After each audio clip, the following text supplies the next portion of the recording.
All right, you guys. So we finally got this new quote unquote new Star Fox game for the Switch 2.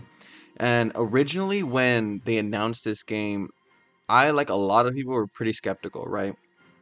For a couple reasons. The art style looked unappealing for a lot of us, me included. I'm gonna be honest. Like when I first saw Fox and Slippy and Falco, like they looked like Muppets. It looked weird. I didn't really like it. There was a vibe of it that I didn't really appreciate. Especially coming off of the Mario Galaxy movie where Star Fox looked super cool in there. He was looks like an action hero, and in here he looked like a stuffed you know fox, and it just looked funky. And in the second big, like, I think point of contention was the fact that this is a remake of Star Fox 64, a game that we felt like we've played so many times. Me personally, I grew up playing Star Fox 64 a lot, and I didn't know how much I wanted to replay that game. With that being said, we haven't had anything in Star Fox in a long time. So, regardless, I was going to show out. Regardless, Star Fox 64 is still a great game. So, bringing it up to 2026 standards, I'm still in. I'm just less excited to get in, right? And in this video, I kind of just want to talk about my experience playing this game, and just kind of my overall thoughts on where I landed with it, and if it's worth picking up. Do me a favor, like, subscribe, all that stuff down below. Let me know down below your guys' thoughts as well. And then, without wasting any more time, let's get into Star Fox on the Nintendo Switch 2. So this game is a pretty much a one-to-one remake of this N64 version. The only couple differences are like the cutscenes that kind of are interspliced in between missions, and the cutscenes are good. The cutscenes are fine. I think they add a lot more character, a lot more like actual context about what's going on. I think you get a lot more dynamic prior to the missions between like Falco and Fox and stuff like that. So a lot of that stuff is really cool, and I like that it's additive. It doesn't take away too much either. It's not like these long drawn out cutscenes. They're like quick, less than a minute, sometimes a minute long cutscenes that really just kind of set the tone for where the team is, where the team's head is at as they go into these missions. I like that they kind of change based off of things that happen within the levels, and I think that adds to the playability factor, right? The fact that this game can be beaten in like 40 minutes, but it's begging to be replayed and replayed. Take different paths. Save different. Part of your team members. Try not to let this happen, etc., etc. All those little things kind of make it so arcadey to such a high level that makes it so fun. Like, one of the things that we can't take away is that Star Fox N64 is probably one of the best arcade on-rail shooters probably ever created, and there's a reason why we keep going back to it. I really wished that they added more levels. With that being said, all the levels that we have are like they're done phenomenally. I have so much fun. I don't think any of them are drawn out or take too long to beat. None of them are like overly difficult, but the difficulty can ramp with like, hey, I want to make sure everyone stays alive in this level. Hey, I want to make sure I get this done. You know what I mean? Like, there's different things that you can tack on and add to a run that makes it feel more accomplished.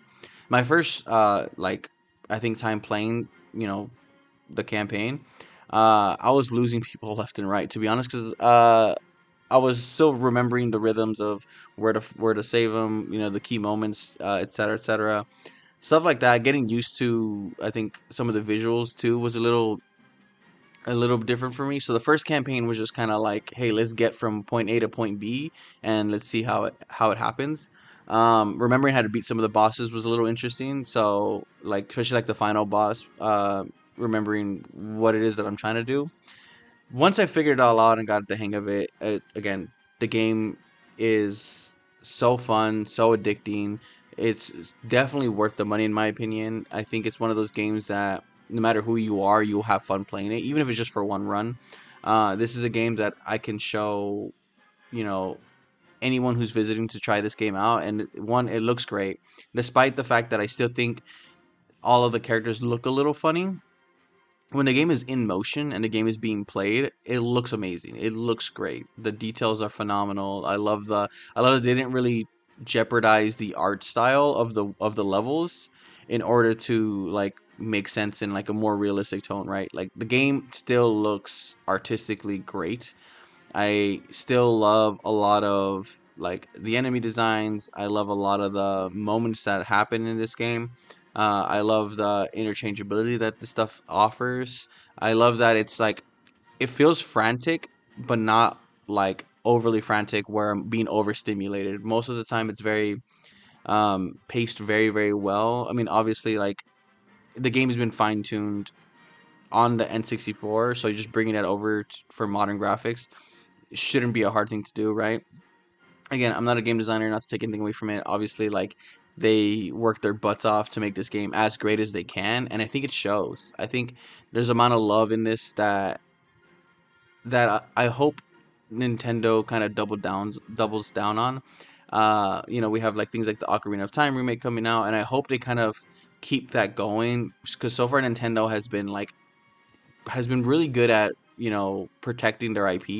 They've been really good at bringing those old, IPs, those old games that don't play super well, things like Metroid Prime, Star Fox 64, bringing them to a more modern audience and still capturing an audience. Sure, a lot of us are, living nostalgia with it, but I generally think that if you've never played Star Fox 64 or any Star Fox game before, this is probably like the best way to enter this franchise. This is definitely a point that you can hop into no matter your history with Star Fox and fall in love with this franchise, this style of game. I think the only problem is that after this, do you go back? Do you go back and play Star Fox 64? I don't want to say there's no reason to, but in my opinion, I probably won't ever go back to Star Fox 64 because I have this.